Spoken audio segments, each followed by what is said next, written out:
Matthew chapter 20. For the kingdom of heaven is like a landowner who went out early in the morning to hire workers for his vineyard. He agreed to pay them a denarius for the day and send them into his vineyard.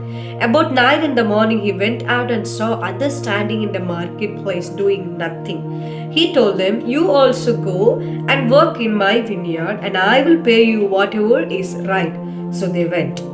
He went out again about noon and about 3 in the afternoon and did the same thing. About 5 in the afternoon, he went out and found still others standing around. He asked them, "Why have you been standing here all day long, doing nothing?" "Because no one has hired us," they answered. He said to them, "You also go and work in my vineyard." When evening came, the owner of the vineyard said to his foreman, "Call the workers and pay them their wages, beginning with the last ones hired and going on the first." The workers who were hired about 5 in the afternoon came and each received a denarius. So when those came who were hired first, they expected to receive more, but each one of them also received a denarius. When they received it, they began to grumble against the landowner. These who were hired last worked only 1 hour, they said, "and you have made them equal to us who have borne the burden of the work and the heat of the day." But he answered one of them, "I am not being unfair to you, friend. Didn't you agree to work for a denarius? Take your pay and go. I want to give the one who was hired last the same as I gave you.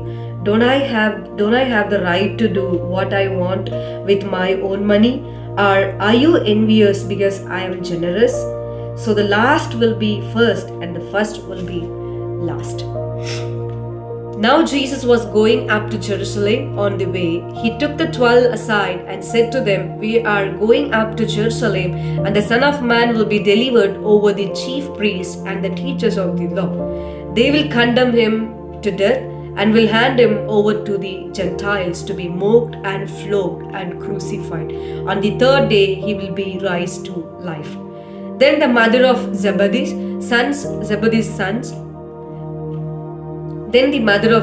sons came to Jesus with her sons and kneeling down and asked a favor of him.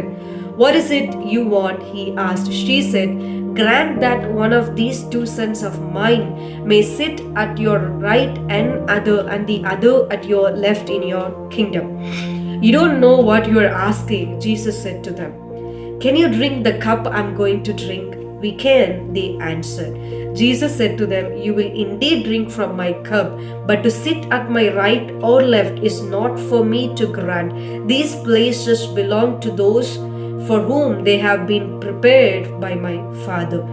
When the 10 heard about this, they were indignant with the 2 brothers. Jesus called them together and said, "You know that the rulers of the Gentiles lord it over them, and the high officials exercise authority over them. Not so with you. Instead, whoever wants to become great among you must be your servant, and whoever wants to be first must be your slave. Just as the Son of Man did not come to be served, but to serve, and to give his life as a ransom for many." As Jesus and his disciples were leaving Jericho, a large crowd followed him. 2 blind men were sitting by the roadside, and when they heard that Jesus was going by, they shouted, "Lord, Son of David, have mercy on us." The crowd rebuked them and told them to be quiet, but they shouted all the louder, "Lord, Son of David, have mercy on us." Jesus stopped and called them. "What do you want me to do for you?" he asked. "Lord," they answered, "we want our sight." Jesus had compassion on them and touched their eyes. Immediately they received their sight and followed him.